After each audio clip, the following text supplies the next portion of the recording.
This is exciting, dude. First podcast. Honestly. All right. I guess we should probably do an intro, right?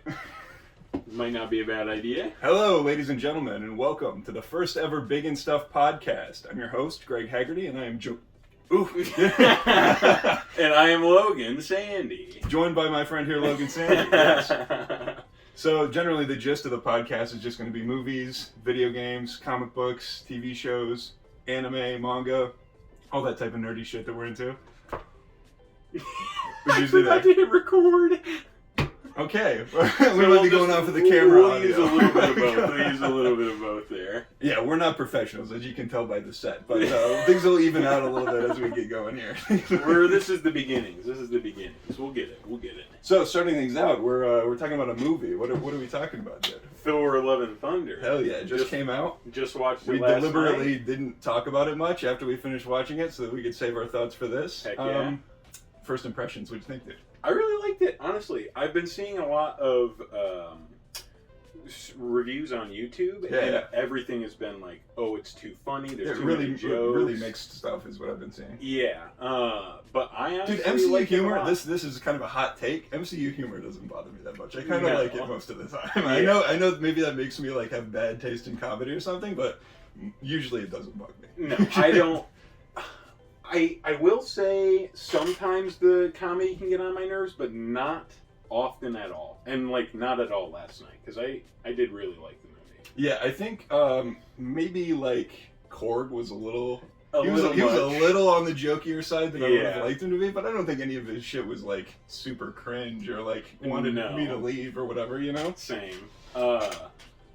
I also think last night before we went in, we kind of said we were going into it as a comedy. And Yeah, just because of all the reviews and stuff, I was like, look, I'll just think of it as a comedy going at it and not worry about like wanting it to be serious. I think that helped a lot, honestly. Although thinking about things that were serious, Christian Bale as Gore was very, very good. That's been the one thing that I've heard everybody praising, and yeah, definitely deservedly so. That was a great performance. Yeah, he was really good, and the costume design on him and also all of the other characters was sick as hell. Yeah, I was a little weirded out when I first saw his design because of how different he looks from in the comics, but then I read something from I don't know if it was the director or whatever, talking about how if they made him look too much like his comic book version, people were going to think he was Voldemort. And I'm like, yeah, he probably would have been, he would have gotten that comparison for sure. The memes on that would have been pretty funny, but it would have been. I think it would have been fine if they had done the comic design, but I think he still looked good. He still looked cool, especially in the black and white zone that they went to, the Shadow Realm, fucking Yu-Gi-Oh mode. Playing some Yu-Gi-Oh.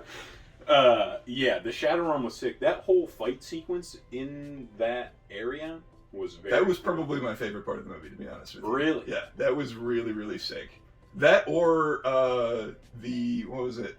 Omnipotent City? The Omnipotent City part was pretty sweet, I think by the time this comes out, the movie will have been out for a little while. So. We can just do spoilers. Yeah, we'll probably put this up probably next weekend, I would think, yeah? Yeah, so it'll have been out for like a week. If you care enough about spoilers, then you'll have seen it by now. I'll put a spoiler warning before we start talking about it. Yeah. Go ahead.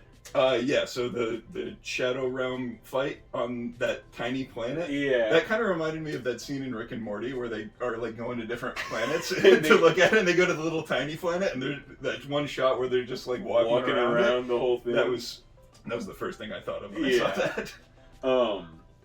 The Omnipotent City part was very sick, and I really liked Russell Crowe. He was. I was not expecting him to do a Greek accent for Zeus, but I think he nailed it. It was pretty funny. Yeah. I will say, I wish he did die. Yeah, I think that was a very good bit to just have like, oh, he's the most powerful god, and then he just gets murked instantly. Yeah. But he does survive in the post-credit scene, but for good reason, because we get Hercules out of it, which is very sick, and his costume was like awesome, right out of the comics. Yeah. Like he looked exactly like I would imagine Hercules to be in live action, which was super sick. Yeah, I agree. Speaking of seeing stuff in live action, Eternity in live action was very cool. He didn't really do anything; he's just kind of sitting there like posing, crossed and like. Yeah, but he looked really cool. Yeah, and that's not something I ever would have expected to see in live action. It almost gave me like Soul Stone vibes. That like the reflection. You know, actually, the first thing I thought about, you haven't played these, but was Kingdom Hearts. If you played classic. Kingdom Hearts, I think Kingdom Hearts 3, and he goes to the like a reflecting pool world or whatever, where this is where the game starts out. And that's what the Eternity Zone looked like to me. Damn. Which is pretty sick though. Yeah. Yeah, no, I thought he looked really cool. And I hope we get to see more of him, because I want to see more of like the higher up. Did you see in the I don't know, like the temple? Yeah, the Living Tribunal statue in the temple leading to Eternity was really, really sick. That was sick. I would like to see him in it as well. I'm just trying to see what is the Living Tribunal up there? I don't see him. We got some Celestials up in this area. Yeah. Bro, a Nova movie will be sick, dude. That's confirmed, right? I think so, yeah. Definitely excited for that. I haven't read much of Nova, but I just really like his design. He's got a very cool costume. He does look sick. Alright, Jane Foster. Yes. What do you think of that whole situation? I wish she didn't die. Yeah, me too. I was a little disappointed. I would have liked to have her around for a couple more movies, because her version of Thor was mighty. It was sick. Very mighty. Very mighty. The Mjolnir's new ship that it can do. Yeah, because it breaks apart and it's like a shotgun blast, and then it comes back together. Yeah, badass. And the way that they destroyed the Necro Sword at the end was also very sick. Yeah, the fights I think were a high point for sure. I enjoyed a lot of the fights in this movie. Yeah. The cinematography, we're kind of just jumping all over the place. Who cares? It's fine. It's fine. That's how our conversations go. If you don't like it, don't watch the show. Yeah, honestly. The cinematography also was really good.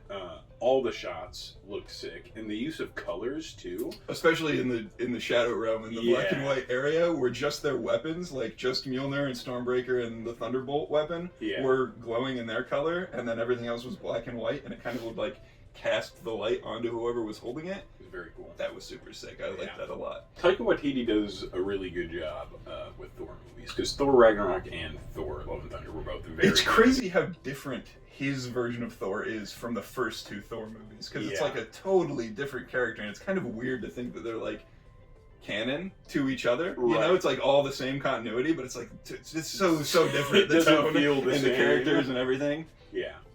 But it's cool. I like Taika Waititi's version more than the older version. I haven't watched the first two Thor movies in a long time, and I think I've only watched the second one like once. I need to rewatch them. Yeah, I think I rewatched all of them before Endgame came out. Like I just did a whole MCU binge. Yeah. They're pretty good. I think Thor: The Dark World gets a lot more hate than it ought to. But I mean, it's pretty mid though. Like, it's not a great movie, but I don't think it's like terrible, ass mode terrible. You know that everybody says it is. Yeah, it's just like it's all right. I think a high point of that is definitely Loki. He's really, really good. And I'm stoked for Loki season 2, bro. I think they started shooting already. I heard that. Yeah. Because they confirmed it like as soon as season 1 ended. That was really good. Yeah, I really liked Loki. I wish we could have talked about that like while it was coming out. That would have been sick. That would have been a good one to talk about. When's the next Marvel show? Because we're doing Miss Marvel right now. I'm not fully caught up on that. I haven't seen the latest episode. Do you want me to just look? Yeah, you can check it out. May as well. Miss Marvel is pretty good. I don't really dislike it at all, but it's just not like it doesn't have anything that I feel like I need to talk about. You know? Yeah, I agree. It's just kind of a fun sitcom-y type of show.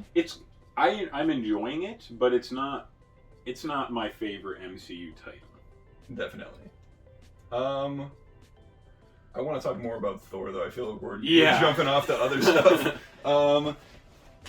I was surprised by how much more this changed. Okay, we got the schedule here. About how much more this changed, like, continuity-wise, than Doctor Strange and the Multiverse of Madness. Because going in, I thought Multiverse of Madness was going to be, like, a huge upset to the status quo in the MCU, and everything was going to be everything was going to be different after it finished and all that stuff. And it kind of ended up just being, like, a decent standalone Doctor Strange movie, like, without actually that many, like, insane consequences for the series as a whole. Right. But this ended up changing a few things. I mean, Yeah. Killing Jane Foster. Yep. The introducing the omnipotent city and all those gods. I mean, we'd That seen a is few of them before, but all of that being brought in, and then also Zeus is now pissed at Thor and sending his son to go hunt him, and so we're gonna have a whole new like mythological side, which we saw a little bit of in Moon Knight. Right. Which I was expecting to see some of the Egyptian gods from Moon Knight in this. Same. I thought for sure Gore was gonna kill a couple of them, but that would have been sick. he did not. Yeah. Yeah, so that, and then also Thor is like an adoptive father now. Like he's got Gore's daughter, and he's just like taking care of her and taking her to fights and stuff, which is crazy. That seems super weird. And like, is she gonna be a reoccurring character? Like, I imagine they're not just MCU? gonna toss her away. But I don't know. Is she from the comics? Like, is she somebody? I have no idea. Because I'm pretty sure I haven't read the story, the Thor story that this movie was loosely based on, with Thor the God Butcher and all that. But like, I imagine she's got to be a character somewhere, right? I would assume so, unless they're just making a whole new character. I don't know. They've done that. They've done that before, right? They've made up MCU original characters For sure. I can't think of any. I can't off think the top of my head. I know Agents of S.H.I.E.L.D. had quite a few. I did not watch that. I watched that. I know Agents of S.H.I.E.L.D. had quite a few like new characters. Like I think Quake was a new character. I could be wrong.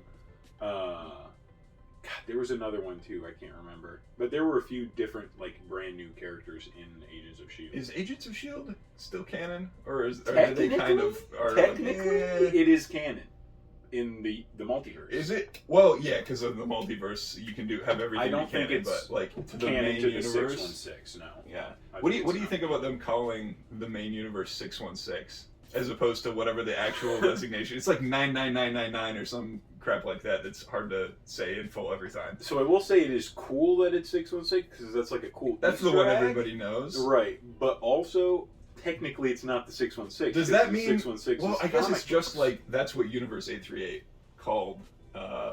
So maybe it's not That's necessarily. just what they the called it, but that all. might not be like zooming out to our out of universe perspective what the actual number is. Right. But also, like, I guess the comic multiverse and the movie multiverse could be kind of separate things.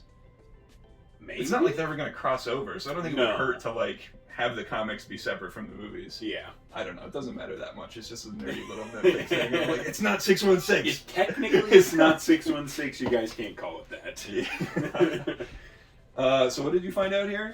So She-Hulk is the next one, right? She-Hulk is the next one. Actually, that's a lie.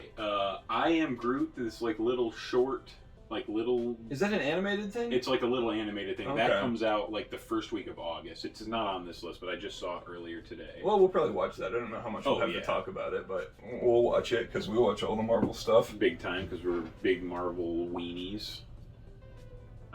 This is not an updated list. Okay. Well, it doesn't matter that much. I was just curious what the next one was going to be. You want to go back to our notes? Yeah. There we go.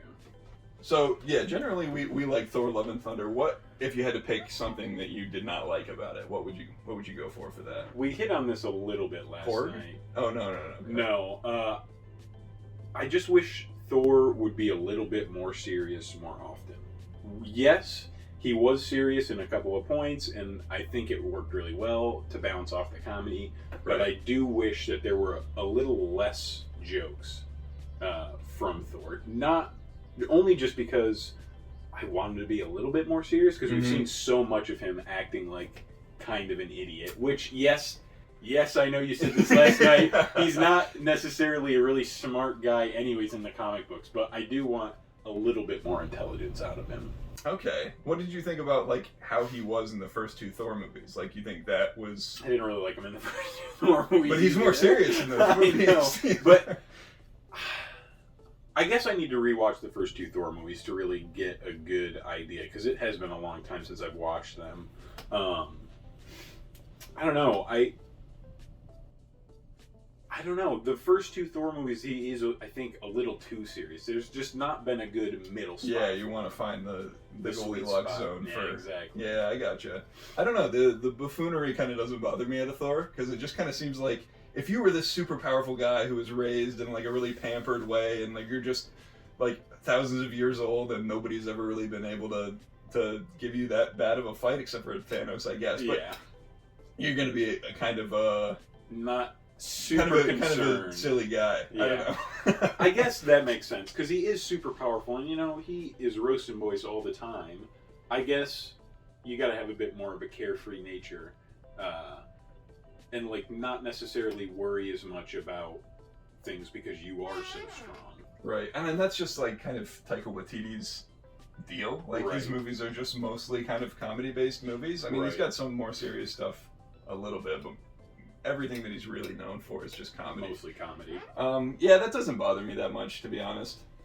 If I had to pick something that I did not like, I think the scene in the final battle where Thor gives his powers to all the kids. Oh, I forgot about that was just a little bit too goofy. I was like, with no explanation. Yeah, well, because if they had established prior that he's able to like give his powers to other people, because like Jane gets her power through the hammer, right? And Captain America had done that previously in Endgame, so that made sense. Yeah. If maybe they had each gotten like a bit of the hammer, and they had all been worthy because they're like, "Oh, you're such good kids" or whatever. Like, I don't know, that would have been kind of silly, but it would have made more sense than him just going, "Okay, you can all have my powers," and then they're all just like as powerful as Thor, and kicking the shit out of shadow monsters. I'm like, okay. I will say it was a cool it was scene. Sick. It was visually very cool, but the whole time I was like, can he do that? Like, is that a thing? Yeah. It might have had something to do with Zeus's weapon, the Thunderbolt. Yeah. Maybe but they again didn't explain that it could do that. They didn't say just put in a shit. little line of like, "Oh, this can do that." Then it would have Right. been okay. But I was just like, kind of silly. Yeah. Yeah. Maybe it was because of Thunderbolt because they were all like yellow and not blue. And Thor has the blue thunder. He's got the blue well, I don't know. Maybe that's just like augmenting his own thunder to be yellow because he's using. But when he threw the Thunderbolt at Zeus, it had blue around it when he threw it. Yeah. Okay, well then I don't know. Yeah, I don't either. It's just kind of silly. Silly. Inconsistent. Yeah. But that's okay. As a whole, I thought it was pretty solid. What would you give it if you were going to go out of 10? Review score time. We're going to go IGN mode here. I would probably say 7.5, 8. 7.5, 8. Yep. Okay, so I'm gonna say 8. I'm gonna fully commit to an 8. I'm surprised, I must say. I was thinking 7. I know, because I give everything a 7. I just feel like a lot of movies are 7s. That's just. It's not 7 is not a bad score. Well, I think the issue with review scores is people think of them less like 5 is average, and 10 is amazing, and 1 is bad. People think of it like test scores in school, so they're like, oh, 5 is 50%, 50% is an F, so a 5 is a bad movie. Right. Whereas I think it's meant to be more like 5 is the average middle of the road, and then you go up or down from there. So a 5 should be like, yeah, it was okay. Yeah. But I think people hear 5 and they go, oh, it must be terrible if you give it a 5. So the weird thing to contend with when you're doing a review is like, if you give it a 5 for middle of the road, then people are going to think it's terrible. Right. So you have to go almost treat 5 as the bottom, and then go in the middle of 5 and 10 if you want it to be like a mid-tier movie, right? Which sucks. So 7 is if it's kind of like a middle of the like better than average, like, but not amazing. You give it a 7, right? Because like people are going to think. It's like the first half of the scale doesn't even matter because if you give it a 1 through 4, everybody's gonna be like, "Oh, it's terrible. It's not even worth talking about it if it's a 1 through 4." Right. So 5 becomes the bottom number, and then it's actually a scale of 5 to 10. So if it's a mid-tier movie, you gotta put it in the middle of that and give it a 7. Right. And it's very weird. So it doesn't work. So that's why everything is a 7. Because if it's like pretty good but not amazing, it's like okay, 7. 7 is where it's at. So I think this was just high. It was just a little bit higher than that. So I'm giving it an 8. Good reasoning. Good reasoning. Yeah. So that's why I was telling you a couple months ago I was watching some YouTuber, I don't remember who it is. I apologize, but they had this 3-point scale system where like it's just a 1, a 2, or a 3. I think I remember what you were talking about. Yeah. So just a 1 is bad, not worth watching. Don't bother with it. A 2 is good.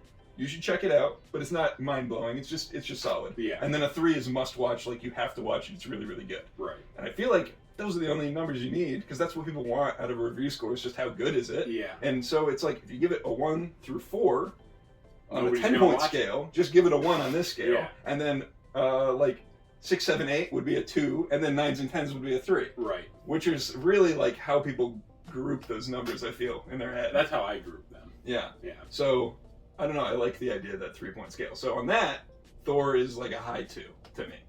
Well, okay. Maybe just a regular 2. I would give it a regular 2. Yeah. I'm thinking just a regular 2. I would give it. It was good though. I enjoyed it. Yeah, I don't know. That's interesting because 1 to 10 is everybody knows what you're talking about when you give it 1 to 10. So if we don't like explain that we're gonna do a 1 to 3, then it's like I give it a 3. And it's like, oh, this is an amazing movie, but everybody hearing 3 is gonna be like, oh, that's terrible. Oh, that must be bad. Yeah, I would give Thor a 2 on that scale. Yeah, and then like a 7.5 out of 10. Okay, I'm gonna go 2 on that scale and then like 8 out of 10. Okay, we'll have to decide. We'll have to commit to one of those. Yeah. But if we do the 3-point, we'll probably have to explain it every time until we get a few episodes in and people are used to the format. Right. We'll have to play with that a little bit. So we're talking about the MCU, status quo. Yeah. What kind of predictions do you have as far as like where we're going with all this? Because right now it feels very disparate. Scattered. Like there's just like a lot of random things happening in a bunch of different directions. But as we know from the first 3 phases, they're almost certainly building to some kind of culmination. Yeah. So do you have any theories about what that might be? So I did just read an article this morning, and of course I don't remember what the article was For sure. from. We are professionals. We are very professional. And it was about Kang, and the actor said that we're going to be seeing a lot more of him, but they're all different versions, and we can't look at it as we can't look at him as like a linear character because there are so many. Yeah, it's like Dr. Manhattan, how he's kind of like everywhere at the same time, everything everywhere all at once. Yeah, exactly. But that sounds pretty sick. I don't know how they're going to use him though. Like, right. Obviously he's going to be like a big bad guy, but if he's going to be showing up in all these different things, how is he going to be the final big bad, or is he going to be a the team final up big between bad? variants of Kang? Like we get several different Kangs teaming up against dude. Whatever the new version of the Avengers is. Yeah, that would be sick. I've heard a lot of talk about people thinking they're going to do kind of a Secret Wars situation because they talked about incursions with Doctor Strange. And like universes clashing together, which is what happens in the newest version of Secret Wars. In the old Secret Wars, it's just like the Beyonder comes and scoops up a bunch of characters and says, "We're having a Fortnite.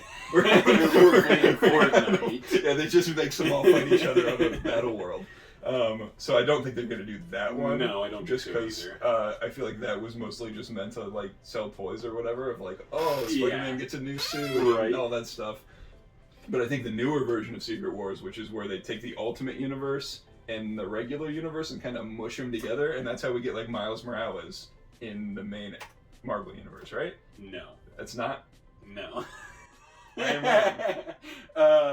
I I don't remember how Miles gets into our universe, but it is not via the Secret Wars. I thought it was a Secret Wars thing. I guess I'm a fake fan. I'm a fake fan. I don't know. Secret Wars did not blend the Ultimate Universe and the regular universe either. It's a ton of different universes all becoming like a big amalgamation. So it's kind of like DC when they do like an Infinite Crisis or whatever. It's kind of that type of deal. Yes, exactly. Like we got too many continuities. Let's consolidate. That's kind of the vibe. Yeah, kind of. So the multiverse like collapses, and then Doctor Doom gets he doesn't get the Infinity Gauntlet right away, but he becomes like God Doom, and he's like ultimate powerful, and he like saves a bunch of different realities and puts them all together, and then rules over all of them. Oh. It's very sick. I'm gonna have to actually read that instead of just going off of what I've heard about it. I've got it. I can let you borrow it. It's pretty sick. If you can't tell, he's the more comic book professional of the two. I've read a few. He's the expert in that. I've read a few. I know some, but he's definitely more versed in that topic. So I'll defer to him on knowledge of that matter. I guess I don't know what the new Secret Wars is about. I guess I know. But if they did that as a movie, that would be pretty sick. I don't know if they would be able to do it at the level that they do it in the comic book, but everything is kind of toned down in the MCU. Like if you look at Civil War, it's a much smaller affair. Much smaller. My chair keeps creaking. I'm worried that's going to be very annoying. It might be rough on this. When you're editing, just every time that happens, just specifically lower the volume. Lower it right on the just right on the squeak, and then come right back up so that you don't miss any of what I'm saying. Oh my gosh! Oh, there it goes again. That's another one for you. Bro. Yeah. Did I mess up your train of thought? We were talking about Secret Wars. Yeah, and the scale of adaptations in the MCU. Yeah, so I think they obviously would not be able to do it like they did in the comic books, but that's pretty on par for the rest of the MCU stuff. But I think it could be sick if they did it correctly. And if they used Kang, that would be pretty sweet. I don't know. There's a lot of cool stuff that I'm looking forward to. I'm mostly very excited for the Fantastic Four movie, especially after seeing... They're definitely... If they're going to do Kang as, like, the villain, then you got to have the Fantastic Four be a part of it. 1,000%. Which is interesting, because the only thing we know Kang is going to be the main villain of is Ant-Man, but then probably Loki Season 2 as well, right? Yeah, for sure. Obviously, they're both going to be different variants of Kang. It's not going to be the main. What you're talking about. Is there going to be a main one, you think? Or are they just going to do, like, a bunch of them and then they're all, like, working together or whatever?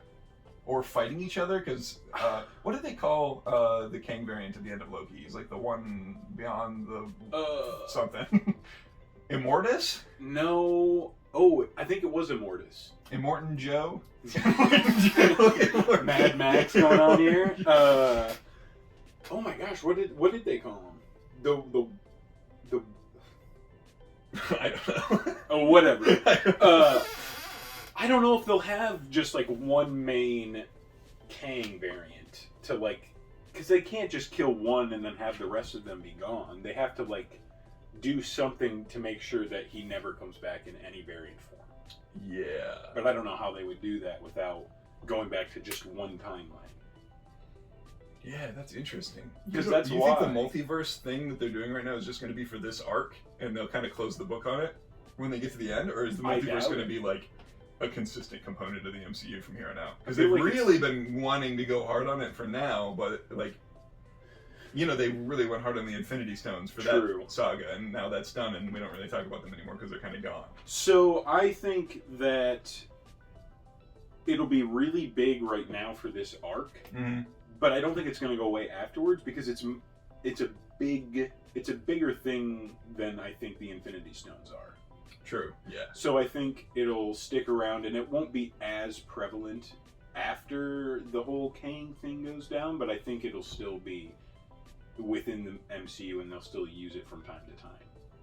Yeah, that makes sense. And plus there's just like a wealth of content that they can milk from. An infinite amount of it. You can do genuinely anything you want. Right. I'm very excited for What If Season 2. Same. Because you can do so much, and I would really like to see some episodes focusing around some of the newer characters that we've gotten in Phase 4 so far. Me too. You know, like a Moon Knight or a Shang-Chi or something like that centered. What If episode would be very cool. I saw another article, of course. Don't remember what it was. Just read lots of articles. And it showed.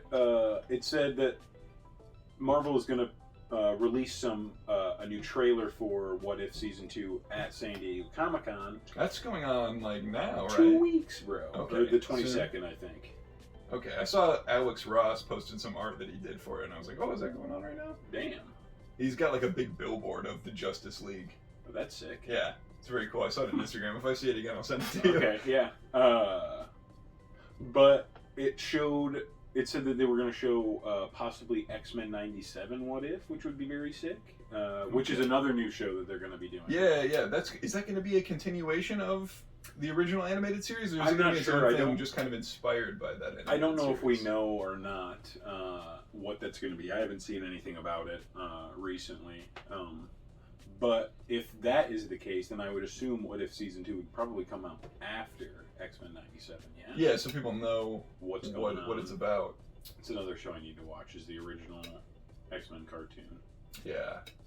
At some point, but... The theme song is a bop, but I don't remember much else about it. Hell yeah. Well, that's the same theme song they used for Professor X, right? Professor X coming in and Doctor Strange in the Multiverse. That was sick, too.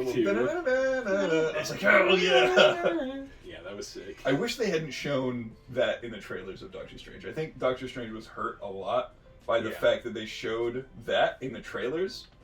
Because if you see, Marvel in the trailers is so careful usually about not spoiling things and, like, preserving the surprise in the theater. So to see that made me go, if they're showing Professor X, there's got to be some crazy shit in this movie. Yeah. And then we got like Reed Richards and Black Bolt, which was very cool to see. I was happy to see them, but It was like, that was not as much more. Like, I thought we were going to get like 30 cameos, and we only ended up getting a couple. Yeah. All in one scene. I agree. I think Marvel needs to tighten up their trailers and not show as much. They were doing a really good job with the final Infinity Saga movies. Yeah. But they've started to get a little loosey-goosey If with they them just these days. showed parts of the movie from like the first half an hour, Yeah, that would be people sick. are still gonna watch them. This is the biggest, most successful movie franchise around. It's How not many- like people are gonna watch it. what are there, like 27 movies now?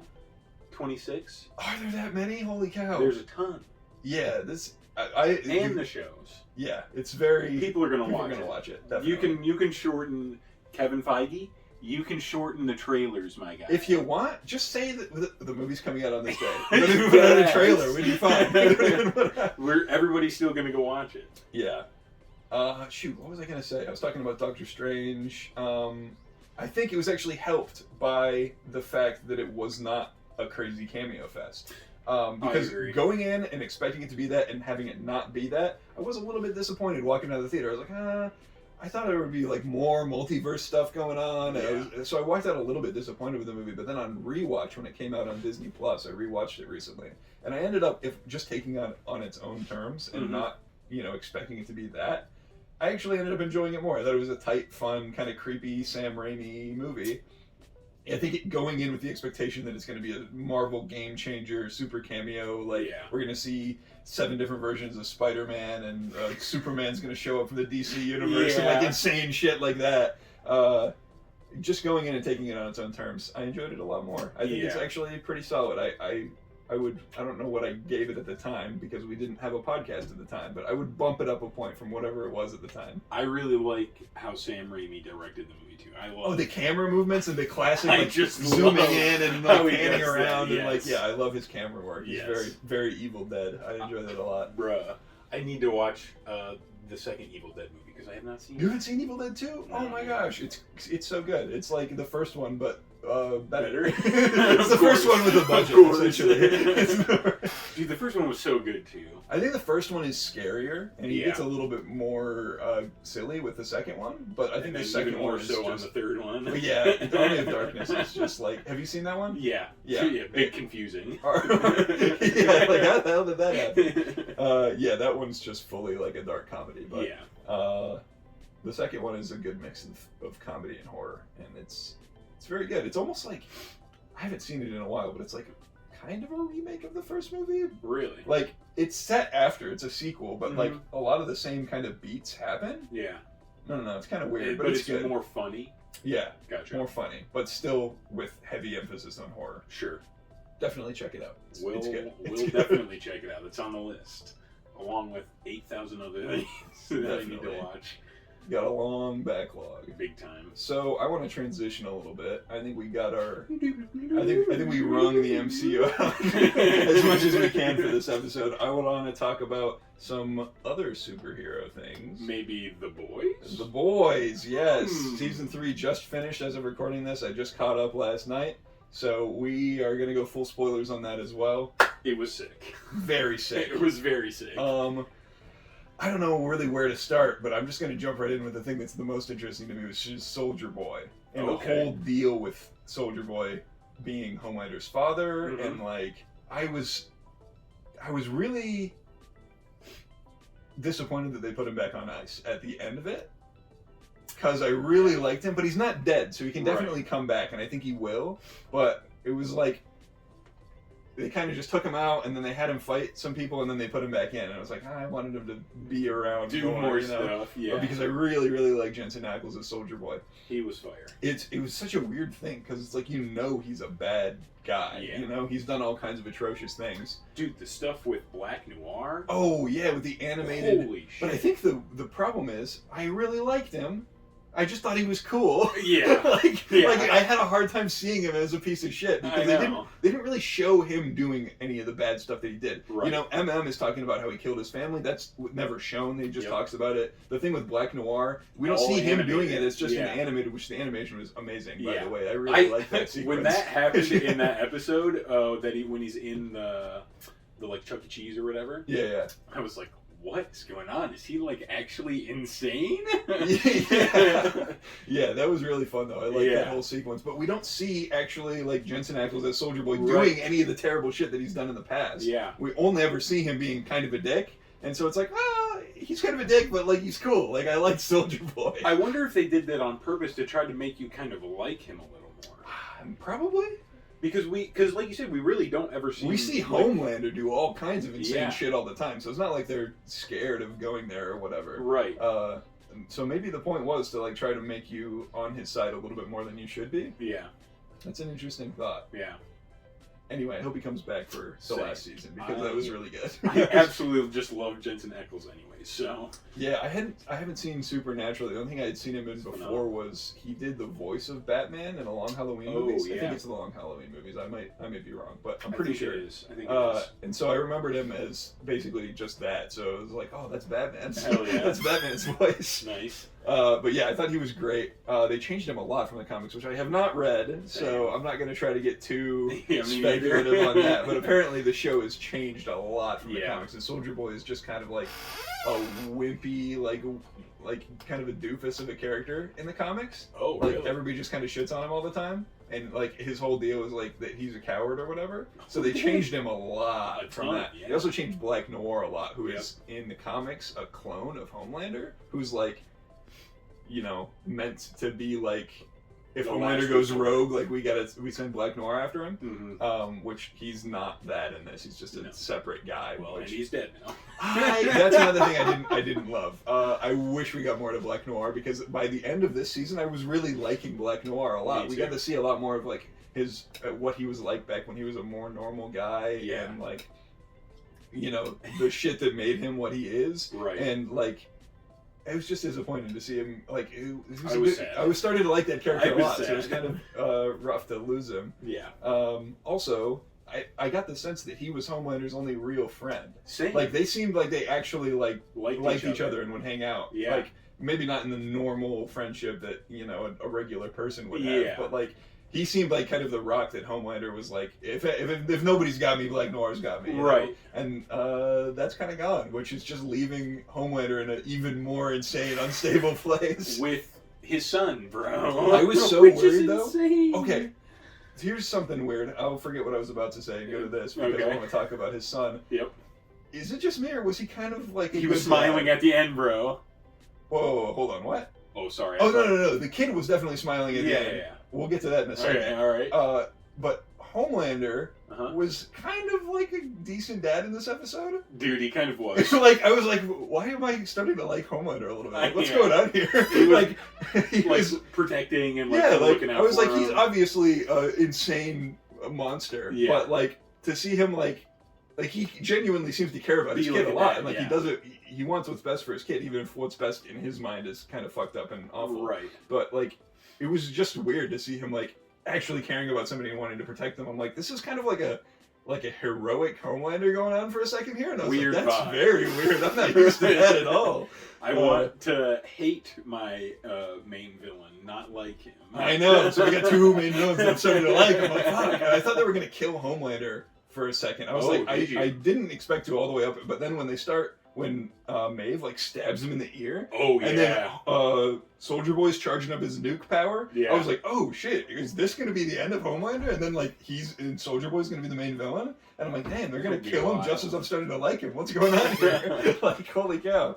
But that did not happen. They end up both surviving, but Soldier Boy's just on ice. Yeah.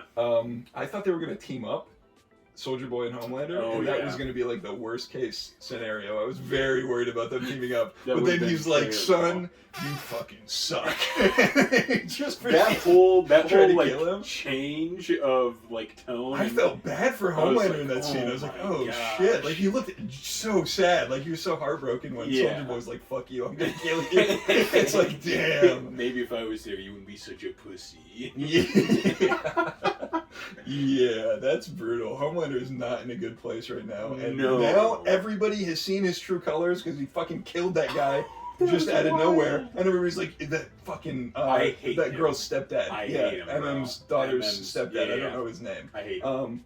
Oh my god, that guy is just like, holy shit, dude. He's the one who started, he's such a a simp for Homelander. Yeah, I don't like it. He is a simp. The biggest Homelander simp.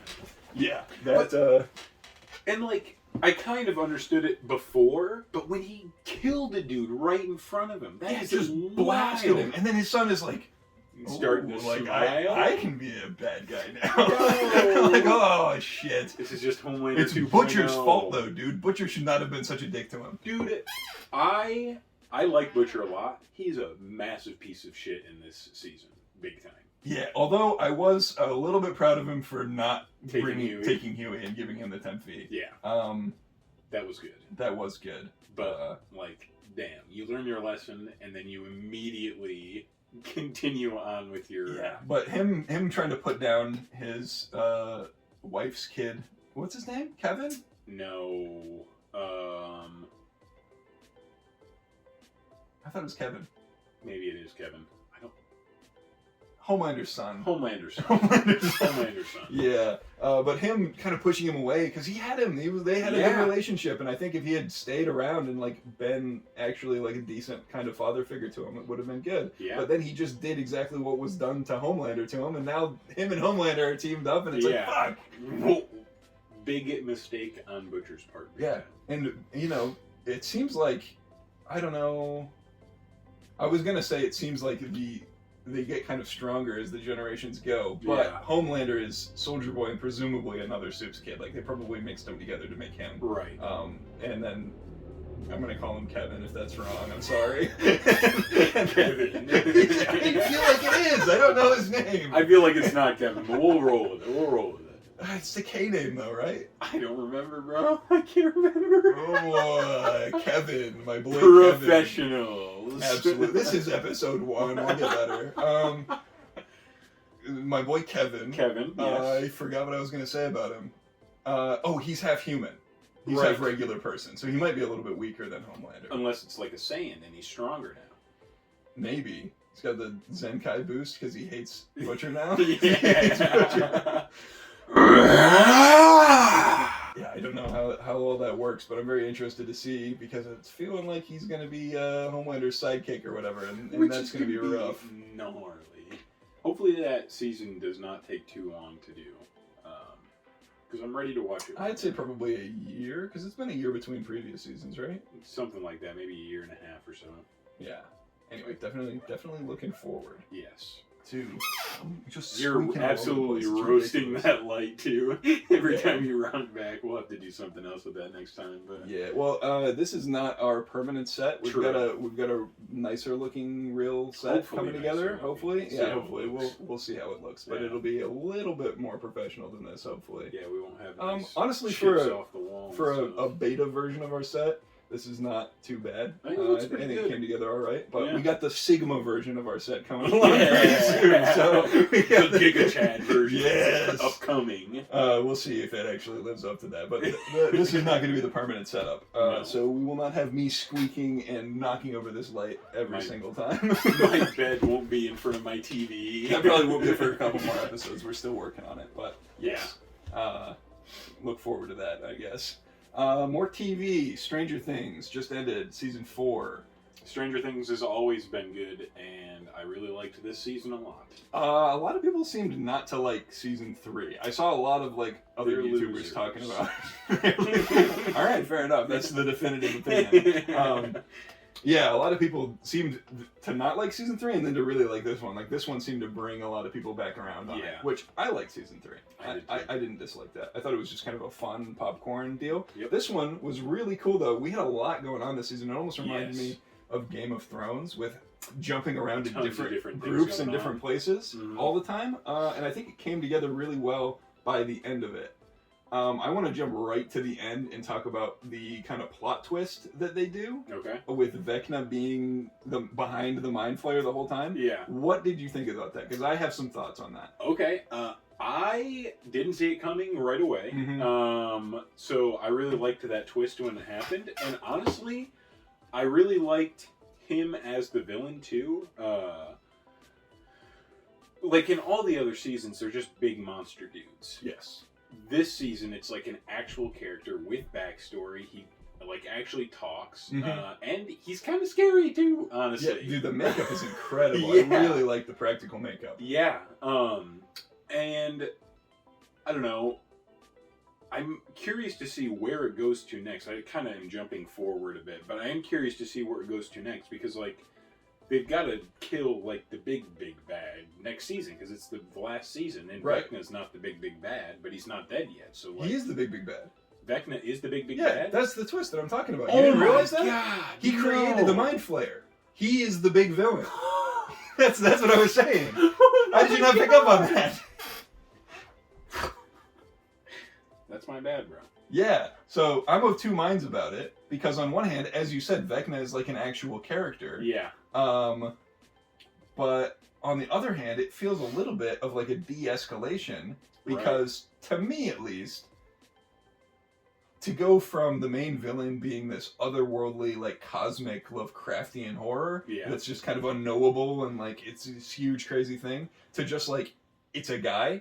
Right. Even though he's a very scary guy, he's still just like a dude, which feels like a step down from the crazy Lovecraftian eldritch horror, right? Yeah. So I was a little bit like I don't know if I was disappointed about it because I liked him as the villain, but it just seemed a little bit... You want something different for a main villain. Yes, I wanted it to be a little bit bigger than just like... Because I feel like it ties things together almost too much. We're on the same page then, because now that I know he is the main villain, I wish it was... I hope I'm right about that. If I'm else. talking out of my ass right now and he's not, then We're I'm just gonna look like both a dumbass. wrong or something. We're gonna have to... we'll have to like look up all this stuff afterwards and be like, damn, we're idiots. Yeah. No, I think I'm right though. I think... You probably Because are. they show him going to the Upside Down and it doesn't look like Hawkins. It's like crags and like just it looks like the planet that they go to in Fan Four Stick. You know, Oh, the yeah, shitty yeah, Fantastic Four movie. Yep. It looks like the planet that they go to in that. But then he gets there and he sees that like sentient cloud and he kind of reaches up and it turns into a spider. Like, and then they're like, and then he's talking to 11. She's like, "Oh, it was you the whole time. Like you were behind everything." Oh. And I think what he did was he like formed that world to look like Hawkins. Yeah. Like using his I bet that's mind exactly powers. what he did, bro. Because like I mean, because on one hand I like that because everything feels like it's cohesive and tied together. We've got an actual character with motivations as the villain. Right. But on the other hand, it almost feels like it's too cohesive now. Like it's less mysterious. Like it's just like a guy from Hawkins who had psychic powers goes to the Upside Down, makes it like Hawkins, and now he's the main villain there. Rather than like, oh, it's this crazy mysterious, like we don't know anything about it. Yeah. Or something. It just seems like I don't know. I don't know if I like it or not. I'm a little bit torn about it. Almost like it's a little too easy. Yeah, I don't know how to explain it. It's like this is a weird comparison, but like midichlorians in Star Wars explaining the Force, that type of vibe of like I kind of wish you just left it a little bit more mysterious. Right. You know, like everything's kind of explained by the same thing instead of being like a more diverse universe with a lot of different craziness happening. Sure. I don't know. Because I was really looking... I thought the Mind Flayer was a really cool antagonist. Sick, yeah.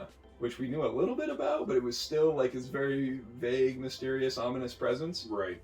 And now we know it's just like a guy who used to live in Hawkins, and it's like, okay, it's still cool, but I don't know. Feels like maybe they didn't... Could have been cooler. I don't know if they planned it to be that from the jump, or if they decided this season that this season's villain was going to be behind everything because they want to wrap things up by next season. Maybe, I don't know. I don't know. I got that vibe from it. I don't know. Hopefully, I mean, season 4, really, really good. I'm almost positive. Yeah, overall, season 5 is gonna be I just wanted to talk about my little weird nitpicky gripe Sure. for a second, but overall, I really, really enjoyed this season. So did I.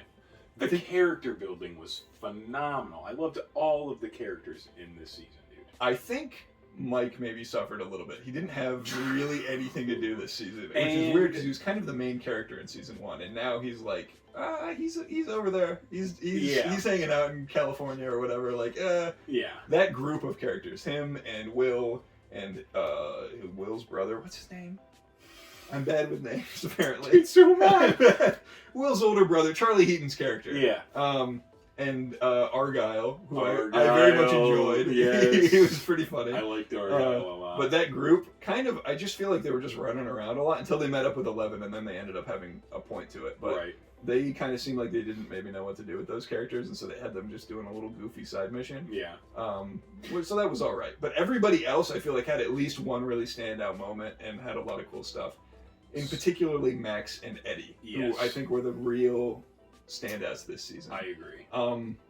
I wish Eddie had lasted a little longer. I would have liked him. I would have liked to see him again. Yeah, it's another Black Noir situation where I'm like, I was starting to really like this character. Then we just get rid of him. Yeah. But his Master of Puppets scene was so cool. That was badass. It was awesome. I didn't think they were gonna have anything that could live up to that Kate Bush scene from the first volume. Yeah. Running up that hill.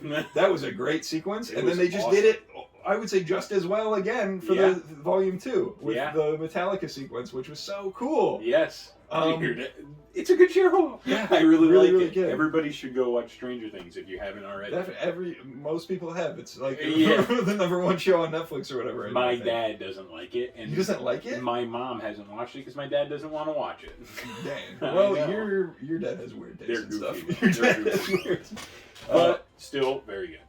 Yeah, super awesome. I'm very satisfied with it, and I'm looking forward to how things wrap up, because it's looking like it's going to be a big, crazy, epic battle or whatever. I heard they're going to do a time jump. Ooh.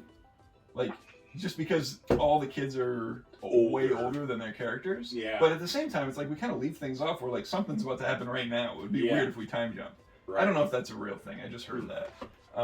Speaking of something that I heard, the Duffer brothers are apparently making a live-action Death Note series? Yes, dude. I saw that as well. What the hell? I have no idea, bro. Like, I really like the Duffer Brothers' work, and I think maybe they could do a good job, but it's like, at the same time, Death Note's already a show. You don't need to do another one. Like, it's just watch the animated show. Yeah. It's really good. It's not like, I don't think being in live action is going to make it any better, so why do it at all? I've not watched the anime or read the manga, but it doesn't seem like something that would necessarily need to be adapted to live action. Yeah, if he's the comic book guy, I'm the manga guy. Big time manga guy over here. Yes, but I don't think it'll be helped at all by a live action adaptation. I'm also wondering if they're gonna do the thing that movie they tried to do did and make everything Americanized. That was bad. Because the show. Death Note, if you don't know, is set in Japan. All the characters are Japanese. It's kind of like a big part of the show. Right. And if you're going to have, like, the Duffer Brothers doing it, I'm wondering, are they going to have it set in America again, like the live-action movie was? Because that was a bad move. So I think they're putting it on Netflix. And Netflix has already released that shitty movie. So maybe they've learned their lesson and they'll do a better job. That's kind of my thought. I don't know. I think if we had Hollywood standards, you know, like Stranger Things level budget and like all that production value put into it, and then you have, you know, the more Japanese sensibilities of like getting a Japanese cast and like working with doing directors it and in writers. Japan, filming it in Japan, like these types of things I think would help to win over fans a little bit more, because if you just take something that is, it's already a story. It's already a show. It's not like you have to read the manga. You can watch the show, and it's a show, and it's on Netflix. Like, it's not like anybody's really going to be helped by having a live-action version. So if you're going to do it,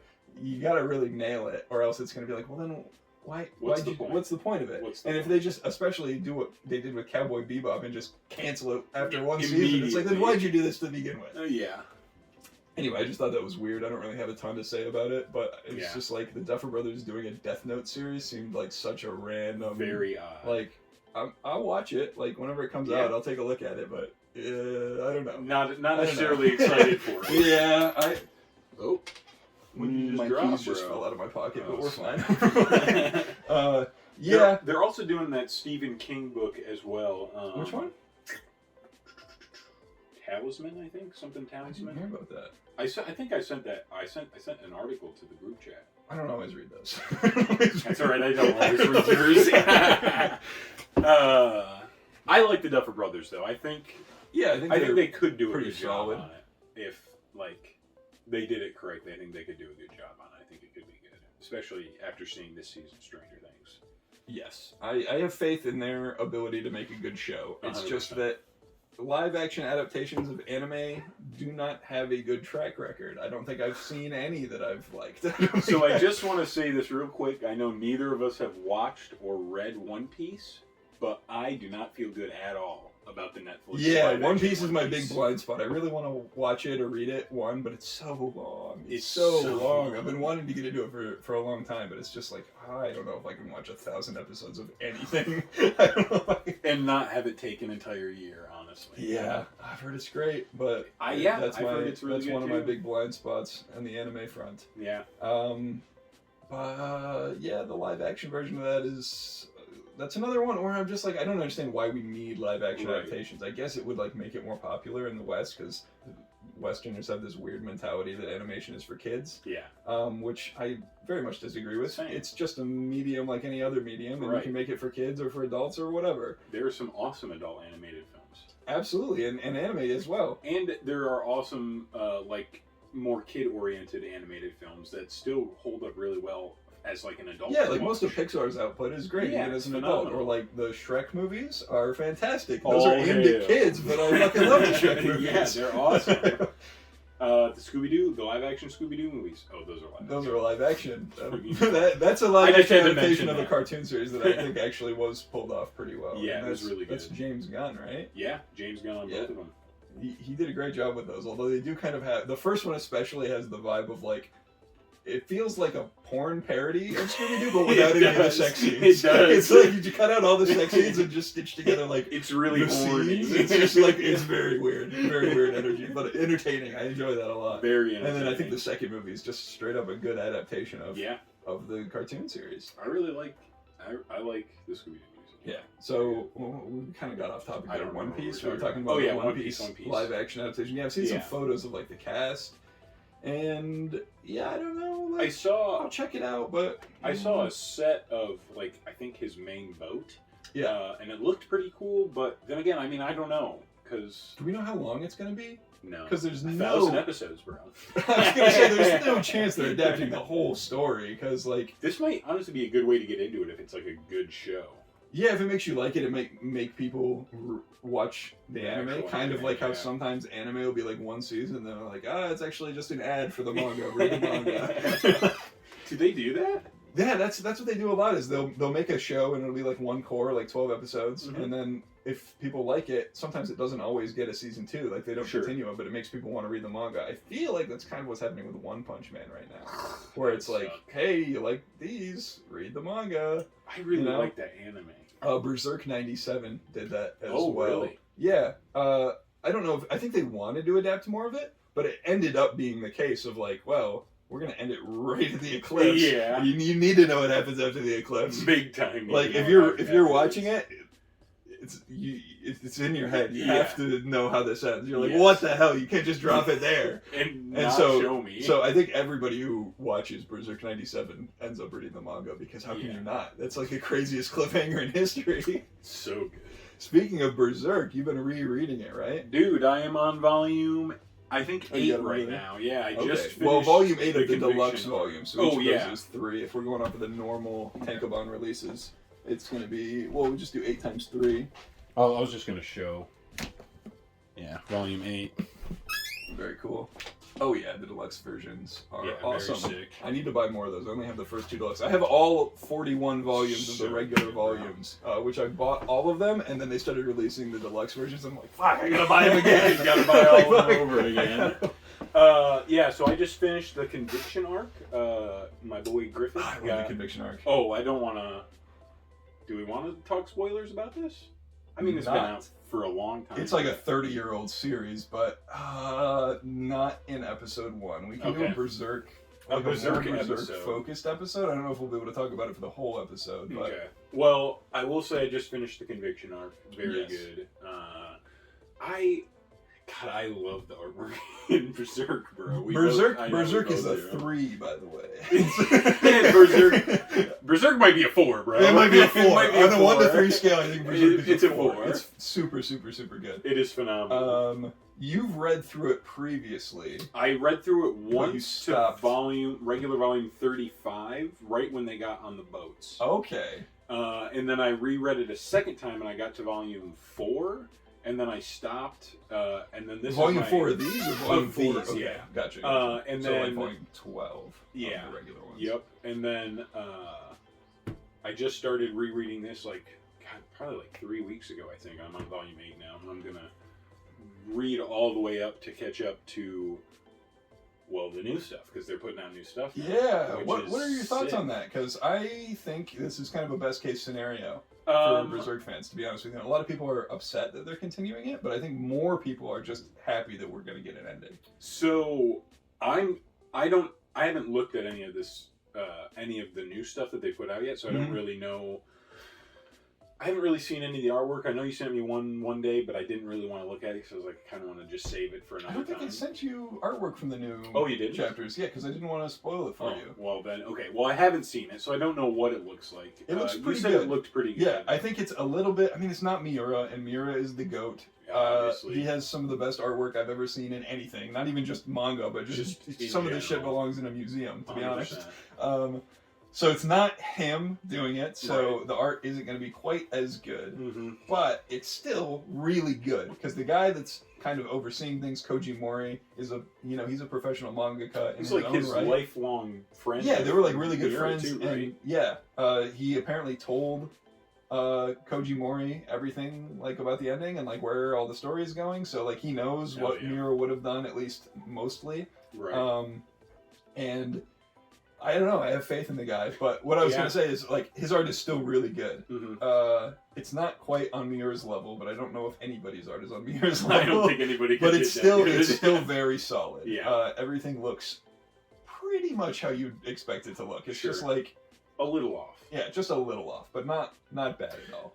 And I'm honestly fine with that because I do love the artwork a ton, but I love the story even more. Yes, the story is really... And that's what I want. Yes. That's really what I want to continue, is the story, because I do want to see what happens. And it's mind-blowing to me that we're going to get an ending, because being a Berserk fan, I've been a fan for probably like 6 or 7 years now, and...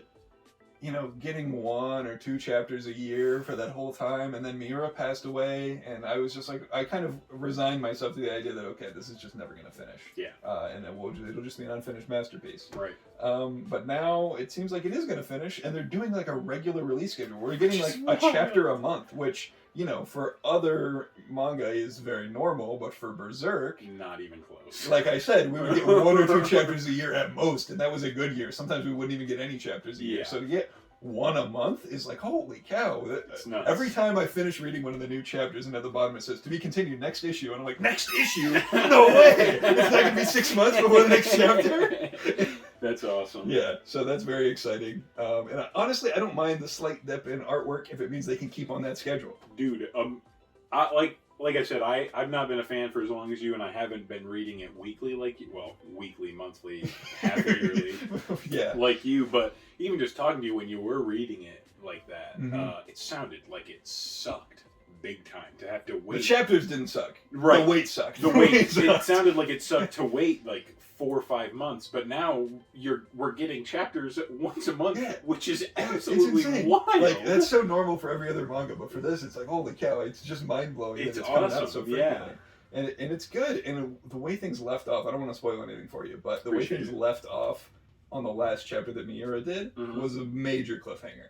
It was like, like an insane, like, oh my god, everything is going to change after this. Like the next chapter is going to be nuts. And so then we got the next chapter, and I'm like, yep, that's okay. This is happening for real. This is insane. It's very cool. Yeah. Man, I wish I could. You have to catch up, and we'll do a spoiler episode about Berserk, because I could gush about Berserk all day long. I'm roasting right through this. So yeah, you've been getting through them pretty quick. When did you start rereading? I think probably 3 weeks ago. 3 weeks ago, so maybe a month. About a month. Yeah. And we're already through 8 deluxe volumes. Yeah. Yeah. Yeah. I am gonna have to borrow your Yeah, you can borrow the regular size volumes once you catch up to. Yeah. I mean, there's 10 of those out, right? Actually, by the time I get to 10, the 11th one will probably be out. It comes out on like the 22nd. So okay, so that's up to volume 33, right? Yeah. Okay, so you can borrow the rest. So almost to where you were. I left off. Yeah. It will suck to not be able to read in the big. Yeah, the large format is good. So nice. I have the first. I think you bought them for me actually for my birthday. I have the first 2 of the deluxe volumes. I have not read them though. just because I've got the regular volumes, so I read those. Yeah. But when I reread it, which I will soon. Yeah. I've been really busy lately. For sure. Especially with setting this up. Yeah. But when I get some time, I'm definitely going to have to reread and get more of the big boys. Yes. Keep an eye on Amazon. Because they have pretty good deals? They have. Well, dude, I got volume 10 for $25. Oh, man. That one's fairly new, right? Yeah, it came out, I think, in April or May. Wow. Yeah, $25. I was like, I'm That's buying awesome. that. Yeah, because right they're now. usually like $50, right? Yeah, they're $50. That's nuts. Yeah, but yeah, even keep an eye out. They'll even be like $45, $40. I can just wait till my birthday and you can just buy you more every single year. It'll take me a couple of years. It'll take you a little while to get there, but yeah. That's been the strat so far. Yeah, not a bad strat, bro. Not a bad strat.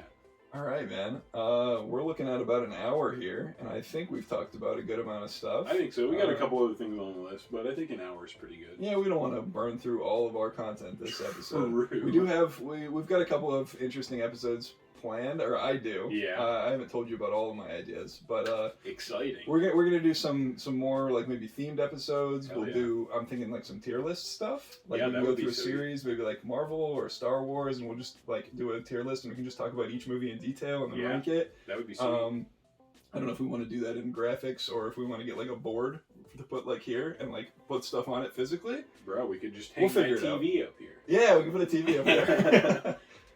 Anyway, that's we got some cool stuff planned, and I think this episode went pretty dang well. I think so, dude. I had fun. Yeah, for sure. so I hope sweet. you guys did too. Yeah. For now, that's the Big and Stuff podcast.